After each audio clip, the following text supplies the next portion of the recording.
This is Disastrous COVID-19 Cruise Romance, written by Stuart St. Paul. It is book 5 in the Cruise Ship Crime Investigators series, but can certainly be enjoyed as a standalone novel. It is read for you by Jean Hurd. Chapter 1. Not How It Started. Cruise Day 3. At sea, 11:45 hours. World Cruise Center, Miami, 07:45 hours. Violet walks into the medical center on deck 4, a lower deck normally just above sea level. There is a queue of people waiting to be seen, all wearing masks. Violet is not. She is a very smart middle-aged woman, one whose age you dare not try to guess because you could be wrong either way. That is not an unusual conundrum on a cruise ship. She hesitates at the desk. "Hi, how can we help?" the nurse asks. Violet looks at the queue behind her, then back at the nurse. She is confused, as if she has regressed somewhere and has no idea where she is. No, I'll come back." The nurse notices the distress in her voice. She quickly takes a disposable box of masks and rounds the desk. "Here, take one." The nurse gets closer, and with her arm gently in the small of her back, she starts to lead her to the desk. Violet flinches. She doesn't want the contact. The nurse knows there is something wrong. "Tell me quietly." Violet falters. "Everything is confidential here." "I was raped." Then, having shared, she fills with sadness and almost cries. Though helpful and calm, the nurse must follow a trained procedure. The system is to protect both parties, and the challenge is to keep the route through this aftermath human. The medical centre offers the highest level of care and would challenge any facility on land. "Please, come through." Violet has jumped the queue and is led into a room while a doctor is called. Violet sits on the gurney and settles there. "Can I take your cruise card?" "Why?" Violet says, gripping her bag close. "It just brings your basic details up and we can show you came in."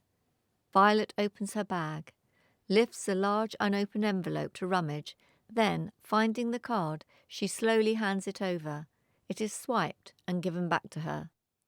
The nurse has sped-read her details. "Violet, Dr. Michael is on duty, but if you would rather see a female doctor, I'll make him aware." "Oh, no, Dr. Michael? He knows me." "We'll need the clothes you were wearing. Are these them?" "No." "Where are they?" "In my cabin." Violet feels uneasy and begins to stand.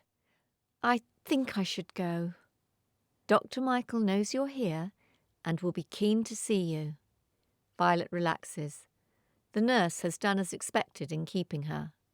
"Your clothes, Violet?" "On the floor."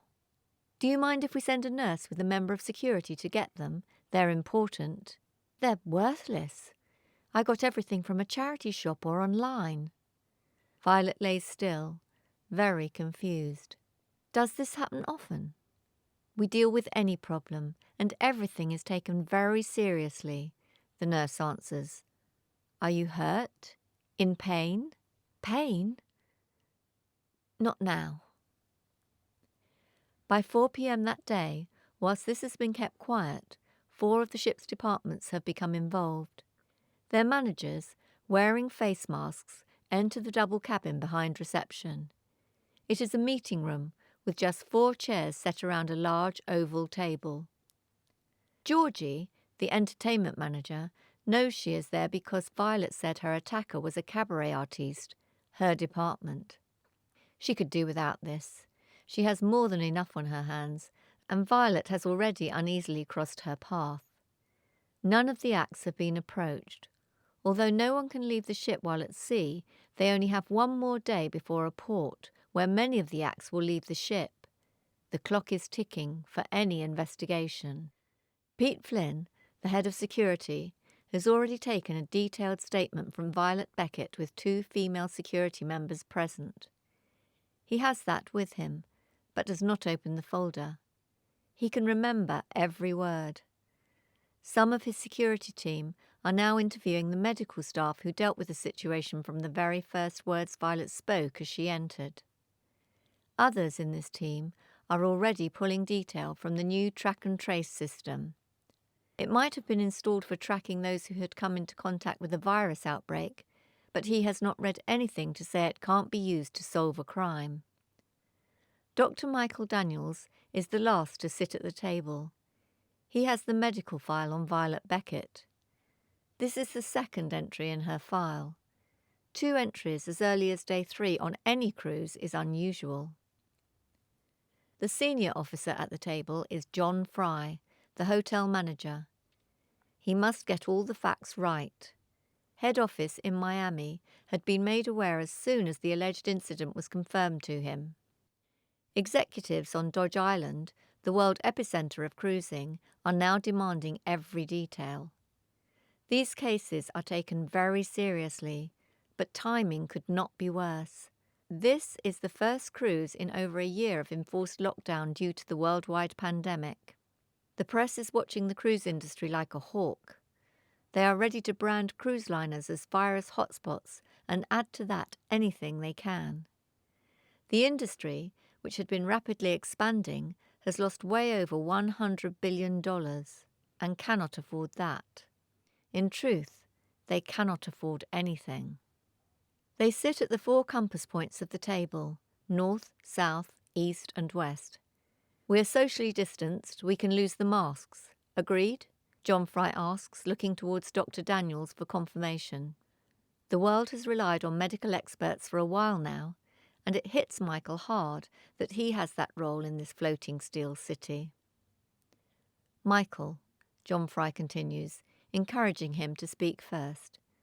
The doctor acknowledges both requests, the first by lowering his mask, the second by opening his file. I was called to her on the first night. She was seasick. I had one of my medics with me, and he was taking notes. She was one of 3 that evening, and it was mentioned in yesterday's short medical report. However, I should add that when I asked her if she was on medication, she said no. I asked if she wanted something for her sickness, and she said yes. I offered her a fast-acting relief which was administered. By you or your assistant? I did it. She then asked for her pills and opened her bedside drawer. It revealed that she's on a cocktail of drugs. Again, not unusual. Was the mix a problem? The hotel manager asks. Together they would have made her very drowsy. I advised her to stay in bed. Why do guests not mention their medication? It is the only way many of the elderly can get insurance. Not very clever, John Fry mutters firmly. An airlift off a diverted ship could bankrupt them. If on land, this floating city would be one of the world's largest hotels, but being at sea makes it infinitely busier. Guests do everything in the vessel. All meals, all bars, play and purchase. So, whilst it is the captain's ship, it is the hotel manager's hotel. Whilst the 2 are somewhat equal on many issues, it is the hotel manager's job to ensure the ship can afford to sail financially and image-wise. Both will feature in all the ship's publicity and marketing. Regular cruisers will know them and will have their favourite senior crew members. The whole crew represents the brand, but the captain is not involved here. What are her drugs for? John asks. Pete Flynn, the head of security, and Georgie sit quietly listening, but Georgie is uncomfortable. She knows more than she dares reveal, more than Dr. Michael. I would guess she could be bipolar, and that could mean anything. She could be very vulnerable, but on the other hand, show hypersexuality. I only mention that because this is a rape, Michael adds. What does that mean? It can be a troubling and challenging symptom. Not saying that excuses the rape. I'm awash with possibilities. I need her medical records. We need to find out what went on. You need to find her own registered doctor, John Fry orders. She didn't respond to that request, and all references to chemists and doctors have been torn off the boxes and prescription. That's deliberate. But she's supposed to be on the drugs she brought with her, and she told me she's not been taking them. They won't mix well with alcohol. Other side effects, confusion, impairment in thinking, judgment and motor coordination, all could mean no statement she makes would ever stand up in court, Michael says. We're not looking for a defence. That's not our job, though I'll mention it to head office. In a sexual assault case, there are 3 crime scenes. 1 is where it happened, 2 are the clothes the person was wearing, the 3rd is the body or bodies. Sexual assault is the most reported crime on a cruise ship.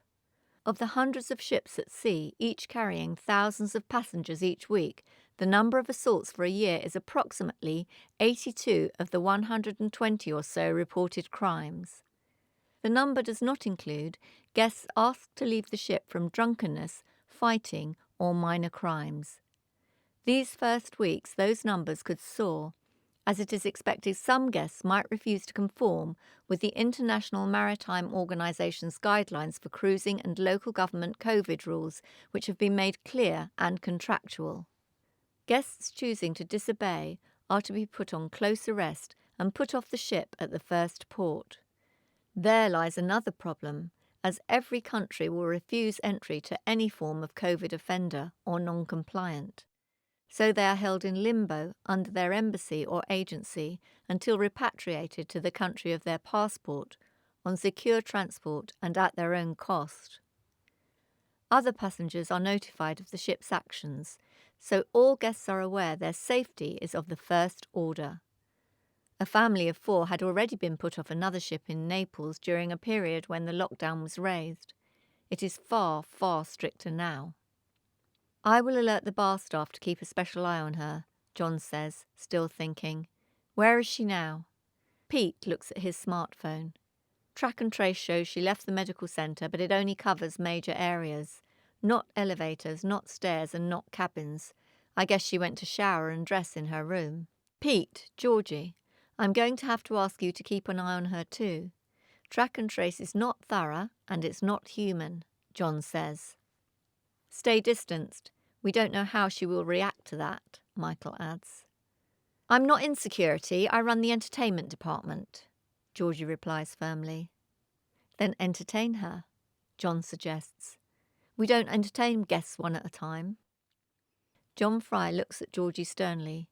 She does not normally reply like that, and he does not expect that from anyone. Noted, Georgie. He addresses the table again. This is a very personal crime, a distressing one. None of us, nor any staff, can talk about it, not even to other staff members. I need to fully inform head office and get their instructions, and we do need her to identify her attacker before they all leave in Ponta Delgada. We have a day. Georgie, perhaps you might be able to help us with pictures of your artistes. Sure, but anyone can say they're a cabaret act, Georgie says, protecting her team. Georgie, you have a lot of new acts on board.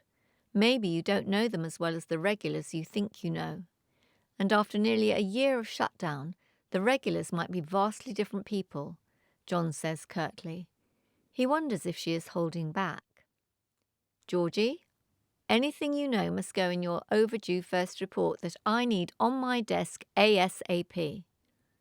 I'll get it done. It's been a nightmare, Georgie says, but she knows what she can reveal will have to be considered very carefully. Does anyone have anything else? We found her asleep, head on a table in the buffet. Had a bit of trouble getting her back to her cabin.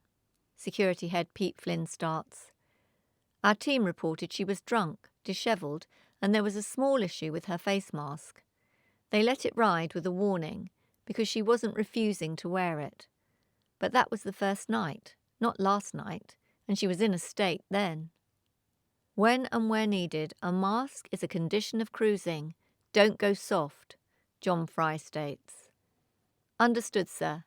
It's in the report. We will inform all guests clearly that not wearing is a breach of contract, which is a reason to ask any guest to leave the ship, Pete Flynn confirms, worried his team have been called acting below standard. not Violet. If she gets off, it will be in Miami for a team offering her exceptional care. The industry had a hammering by the press overnight. They seem to be making up new standards we're meant to meet and stories of disaster. No one is surprised at what they write, but let's not give them the slightest thing to turn into a mountain. We look after our guests, and we cannot throw someone off who may have been assaulted. Can I just add, the doctor says, I asked if she was with someone, and she replied, very strangely, that she's never been with anyone. She was worryingly serious. Anything small like that, I need to know. Georgie grins and aims for the door.